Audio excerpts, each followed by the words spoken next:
Dear students, fourth semester third lesson video संख्या आपकी 10th है। ये 10वीं वीडियो में हम बात करेंगे कांग्रेस में फूट पड़ गई थी, उस कांग्रेस में फूट की और उग्र राष्ट्रवादियों और उदारवादियों में तुलना की और उसके बाद फिर आपका उग्र राष्ट्रवादियों का मूल्यांकन। तो 1907 में जो फूट पड़ती है तो वो कैसे पड़ती है, हम पढ़ के आए हैं कि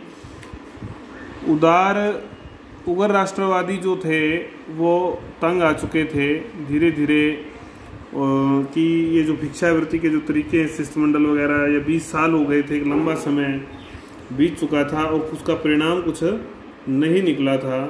तो उग्र राष्ट्रवादी जो है इस सारे को भुना रहे थे, समाज में इस बात का प्रचार हो रहा था कि इसका कोई लाभ नहीं हुआ है, सारा जो तरीका है वो पुराना है और वो अप्रयुक्त है, उसका कोई लाभ नहीं है। तो जब सही व्याख्या उदारवादियों ने भी की थी, लेकिन उसके बाद उग्र राष्ट्रवादियों के एक वर्ग ने, जब खासकर बंगाल का विभाजन हो गया, कई तरीके अपनाए, स्वदेशी, बायकाट, राष्ट्रीय शिक्षा, तो राष्ट्रीय सरकार भी इस सारे को देख रही थी, बारीकी से देख रही थी। उसने उदारवादियों और उग्र राष्ट्रवादियों में फूट डालने के प्रयास शुरू किए, वही अंग्रेजों की पुरानी रणनीति। और इस तरह से 1907 में सूरत का जो अधिवेशन होता है उसमें कांग्रेस में विभाजन हो जाता है।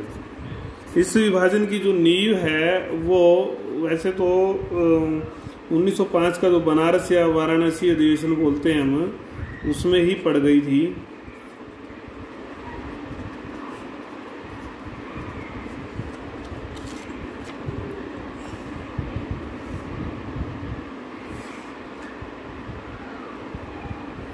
आप देखेंगे कि जो उस विभाजन की घोषणा के बाद बंगाल में स्वदेशी और बायकाट आंदोलन शुरू हो गया था। तो उदारवादियों और जब विभाजन शुरू हुआ, बंगाल का विभाजन हो गया, तो उसके बाद जब जो निर्णय लिए गए, उन निर्णय को लेकर दोनों पक्षों में मतभेद उभरने लगे थे। उग्र राष्ट्रवादी सारे देश में इस आंदोलन को फैलाना चाहते थे और जबकि बायकाट के स्तर पर भी दोनों में विचार मतभेद था। उदारवादी बंगाल तक ही इसको पक्ष के रखने में चाहते थे कि बंगाल तक ही सीमित रखा जाए। उग्र राष्ट्रवादी पूर्ण बायकाट से बदला लेना चाहते थे, जिसमें स्कूल, कॉलेज, न्यायालय, प्रशासन, पद सब शामिल हों। लेकिन उदारवादी जो है हर चीज़ को सीमित करना चाहते थे। उदारवादी वस्त्रों तक ही सारे मामले को सीमित करना चाह रहे थे। ये कुछ वजह थी, धीरे धीरे इससे इनमें विरोधाभास, मतभेद बढ़ते गए, अंतर आने लगा उद्देश्यों में, कार्यों में, नीतियों में। तो ये अंतर लगातार बढ़ता ही गया। फिर 1906 का अधिवेशन हो जाता है कलकत्ता में।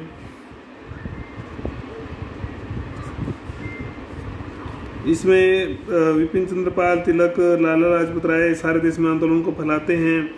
उनके पत्र, न्यू इंडिया, अरविंद, ये सब हम पढ़ के आए, समाचार पत्र, सभाओं। तो इन सब के माध्यम से खींचातानी जो है जारी रही उदारवादियों में और उग्र राष्ट्रवादियों में। जापान की रूस पर जीत की वजह से भी राष्ट्रीय आंदोलन में जोश महसूस किया जा रहा था। यूरोप वालों के आय विजेता होने के सिद्धांत को समाप्त हो गया था इससे कि एशिया का कोई देश जिसने यूरोप के देश को हराया। इंग्लैंड में भी उदारवादी दल की विजय हुई थी। मार्ले को भारत का नया सचिव बनाया था। उदारवादियों की इससे नई आशाएं बनी थी। इस प्रकार अधिवेशन से पहले ही कांग्रेस में मतभेद काफ़ी बढ़ गए थे। तो काफ़ी तनाव भी था और जोश भी था, दोनों ही बातें थी इस अधिवेशन से पहले। तो 20,000 दर्शक भी इसमें शामिल हुए। 1663 प्रतिनिधि आए। अध्यक्ष पद को लेकर विवाद की संभावना थी। उग्र राष्ट्रवादी तिलक को चाहते थे बनाना और निपटने के लिए, इस बात से निपटने के लिए उदारवादियों ने जो है नौरोजी, दादा भाई नौरोजी का नाम जो है रखा। नौरोजी का सभी पक्ष सम्मान करते थे। अध्यक्षीय भाषण से लगा कि वे भारत में पैदा हुई नई भावना को पूर्णतः परिचित नहीं थे। उन्होंने ब्रिटिश राज से पुराने तरीकों में अपनी शिकायतें रखी तथा उनको दूर करने के लिए एजिटेशन शब्द का प्रयोग किया।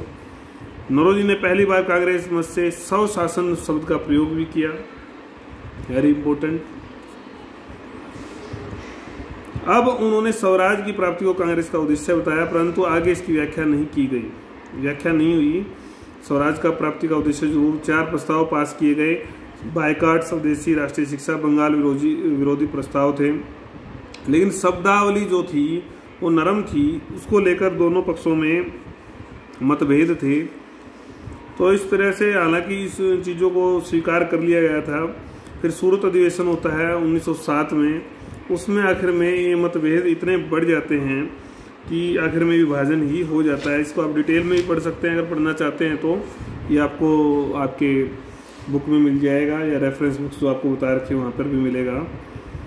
उसके बाद हम बात करते हैं तुलना की। ये क्वेश्चन आ सकता है, इसको थोड़ा विस्तार से आप कर भी आए हैं।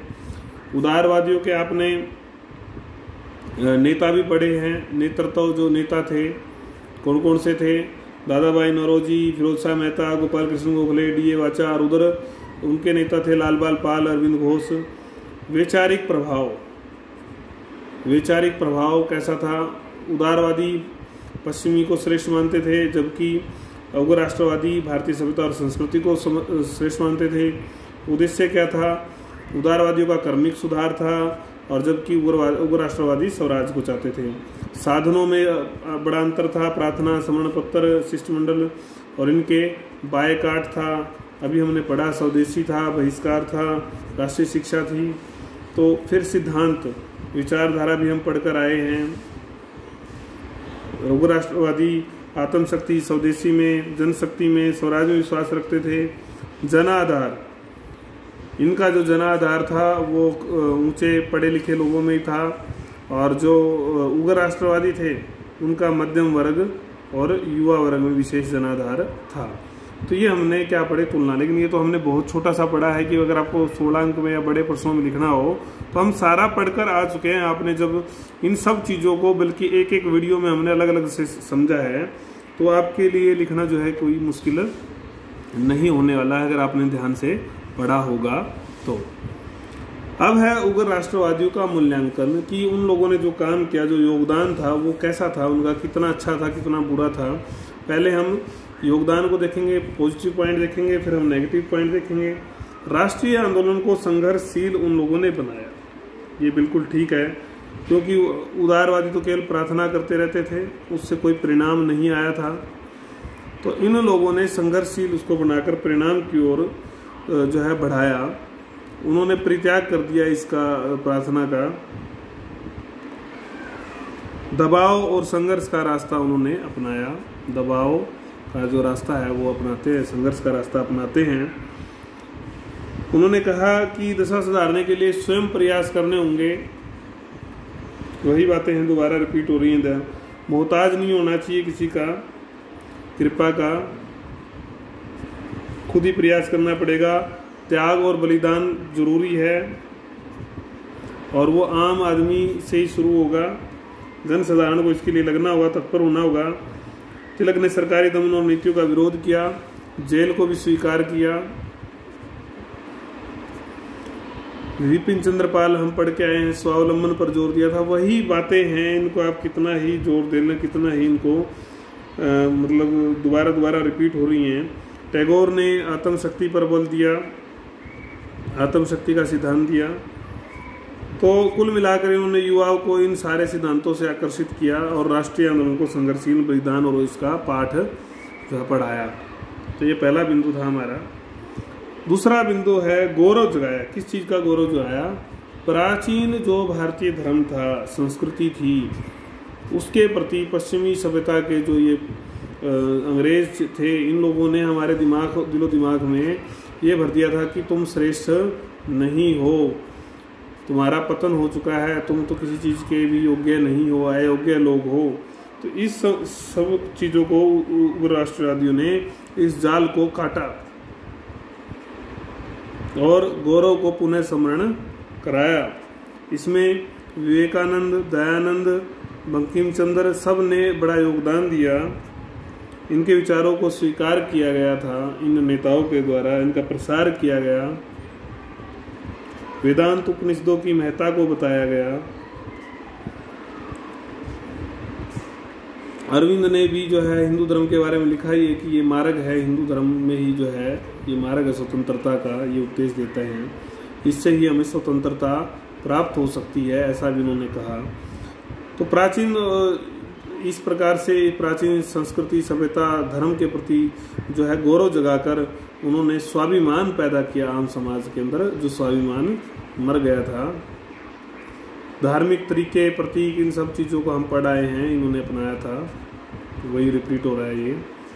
आंदोलन के जनाधार का प्रसार, हम पहले पढ़ के आए थे कि पहले ये उच्च वर्ग तक ही सीमित था, पढ़े लिखे वर्ग तक सीमित था, लेकिन अब ऐसा नहीं था। अब जन आंदोलन का प्रसार हुआ। उदारवादियों को जनता की राष्ट्रीय आंदोलन में भूमिका पर विश्वास नहीं था, यह हम पढ़ के आए हैं, इसलिए वो ज़्यादा इनको महत्व नहीं देते थे। लेकिन उग्र राष्ट्रवादियों ने विशेषकर युवा वर्ग को, मध्यम वर्ग को जो है इस आंदोलन में जोड़ा, ये अभी हमने पढ़ा। संचालन करवाया उनसे, समिति अखाड़े बनाकर लोगों को जोड़ा, अलग अलग संस्थाएं बनाई गई, गाँव में भी इस आंदोलन को लेकर गए। तो जनता की राजभवन से वो छोड़कर जो है जनता की झोपड़ियों की ओर रुख किया लाला लाजपत राय ने, झोपड़ी से निकाला आंदोलन। किसान, मजदूर, बेरोजगार, छात्र सबको जोड़ लिया इसमें। असंतुष्ट निम्न वर्ग को भी जोड़ा। कम वेतन पाने वाले बुद्धिजीवी, व्यवसायी, सब वर्गों को जोड़कर इस आंदोलन का जो जनाधार है वो बढ़ाया, सबको आकर्षित किया। संकीर्ण दायरे से निकलकर राष्ट्रीय आंदोलन एक बड़े मार्ग की ओर चल पड़ा था। स्वदेशी और बायकाट शस्त्र दिए, ये अब हम पढ़ के ही आए हैं, इसके बारे में वही स्कूल, कॉलेज, न्यायालय, आपकी पदवियाँ, उपाधि, सब जो अंग्रेजी थे उनका बहिष्कार किया गया और स्वदेशी प्रसार किया गया। स्वदेशी वस्तुओं का, संस्था का, वस्तु और संस्था का प्रसार और निर्माण, नई संस्थाएं भी बनी। तो ये निष्क्रिय प्रतिरोध का एक बड़ा साधन बनकर उभरा, जिसने अंग्रेजों को हिलाया एक बार तो, क्योंकि आर्थिक जब अर्थ हिलता है तो बहुत कुछ होता है। तो सामाजिक बहिष्कार भी किया गया, जो लोग ऐसा नहीं करते थे उससे भी लोग धीरे धीरे इन आंदोलनों के पक्ष में आए। राष्ट्रीय शिक्षा पर जोर, ये भी हम पढ़ाए हैं। इसके अंदर एक क्वेश्चन 2 नंबर में आता, टैगोर ने शांति निकेतन की स्थापना की थी कलकत्ता में। बहुत ही इसके बारे में आप पढ़ें गूगल करके, कैसे संस्थान है, उत्तम किस्म का ये संस्थान है। राष्ट्रीय शिक्षा, बंगाल में राष्ट्रीय शिक्षा परिषद की स्थापना हुई, उस संस्थान बने, ये आ सकता है क्वेश्चन, राष्ट्रीय शिक्षा परिषद। कलकत्ता में नेशनल कॉलेज खोला गया, ये भी आ सकता है कहाँ पर खोला गया, तो ये आपको याद रहना चाहिए 2 अंक में। स्वराज को लक्ष्य स्वीकार किया गया, हम पढ़ के आए हैं कि कब इस शब्द का प्रयोग हुआ था और आखिर में स्वराज को लक्ष्य घोषित कर दिया गया था। हालांकि अलग अलग समय पर इसकी अलग अलग व्याख्याएं अलग अलग रही हैं। अरविंद के लिए यह पूर्ण स्वतंत्रता था इसका मतलब, परंतु अन्य नेताओं के लिए यह अलग अलग रहा, अन्य अलग अलग समय पर भी अलग अलग चीजें रही हैं। समय के अनुसार भी इसकी व्याख्याएं बदली हैं।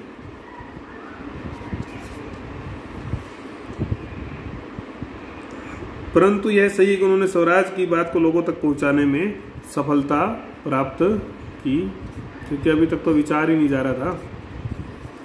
तो ये हमने पढ़ा कि कैसे जो है पूरा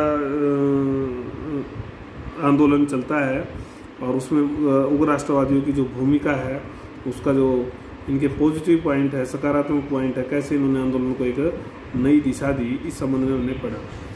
अब जो अगली वीडियो है हमारी, उसमें वीडियो संख्या जो 11 आएगी, उसमें हम इनकी आलोचना कमी के बारे में पढ़ेंगे, उसका अध्ययन करेंगे आलोचनात्मक।